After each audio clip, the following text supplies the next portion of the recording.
everyone, this side Anushree. I am going to give you some tips for AIPMT exam. I am going to teach you P block. In organic chemistry, you have to take care of 4 things: order, structure of compounds, reactions occurring among the compounds, and the fancy names like borazine, which is also known as inorganic benzene, and all. So if you will take care of these 4 points, then it will help you to score in inorganic chemistry. Now let's talk about P block elements. P block elements are from group 13 to group 18. इसका order याद करने के लिए एक trick है. Group 13 का याद करने के लिए है बैगन आलू गाजर इन थैला. 14 के लिए है कहे सीता जी सुनो प्रभु. 15 के लिए न्यूजीलैंड पाकिस्तान ऑस्ट्रेलिया सब बिताए. 16 के लिए ओल्ड स्टाइल से टी हो. और 18 के लिए फेस CBI एट हो. एंड 18 के लिए it is very simple. So let's start with group 13. Group 13 में सबसे पहले हमें याद करना है कि उसके एलिमेंट्स कौन से, देन उनकी valency, then as I said बैगन आलू गाजर हैं पहला. इनके आपको करेक्ट नेम से बताना चाहिए: boron, aluminium, gallium, indium, thallium. Now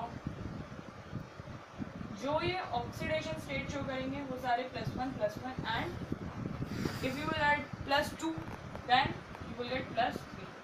then all will show 2 type of valencies, that is +1 and +3. now stability of +1 will increase down the group and stability of +3 will decrease down the group. so the compounds of thallium will be more stable in the +1 valency rather than in +3 valency. Boron, aluminium, gallium, indium, thallium, इनकी oxidations होंगी +1 +1. सब +1 और +3 दिखाएंगे, but कौन +1 में stable होगा और कौन +3. +1 की स्टेबिलिटी हम जैसे जैसे ग्रुप में जाएंगे तो +1 की स्टेबिलिटी हमारी बढ़ेगी और +3 की घटेगी. इन जनरल रूल ये होता है कि stability of low oxidation state increases like +1 and stability of higher oxidation state decreases down the group. now if I say which compound is more stable, Tl2O3 or Tl2O, then my answer will be Tl2, because the compound in Tl2O thallium is in +1 state. Therefore, this compound will be more stable, not that compound. Okay. Now let's come to this is a oxidation. अब physical properties की बात करेंगे तो हम boron की बात करेंगे तो बोरॉन नॉन मेटालिक है, हार्ड होगा तो उतना ही उसका मेल्टिंग पॉइंट ज़्यादा होगा. उसके बाद बोरॉन हमारा बहुत रेयर एलिमेंट है, वो हमें एग्जैक्टली एलिमेंट के फॉर्म में नहीं मिलता, इस फॉर्म में मिलता है बोरेक्स और कार्नाइट. बोरेक्स का फॉर्मूला Na2B4O7.10H2 और कार्नाइट में सेम है, बस फर्क है इसके 4. यहाँ पे 10 है, यहाँ पे 4. देन हम एल्यूमिनियम की बात करें तो एल्यूमिनियम के 2 मिनरल्स होते हैं, बॉक्साइट एंड क्रायोलाइट. ये आप 12th में मिनरल्स वाले चैप्टर में भी पढ़ेंगे. तो बॉक्साइट का होता है Al2O3.2H2 और क्रायोलाइट का होता है NaCl6. ओके. और हम फिर बात करेंगे इसकी और फिजिकल प्रॉपर्टीज़ में, तो आएगा हमारा एटॉमिक रेडियस. तो रेडियस जैसे जैसे हम नीचे ग्रुप में जाते हैं बढ़ता जाता है, तो ऑर्डर लगाएंगे तो हमारा एटॉमिक रेडियस इंक्रीज करेगा down the group. But exception होगी, शुरू वाले पी ब्लॉक के ग्रुप्स में एक्सेप्शन आती है.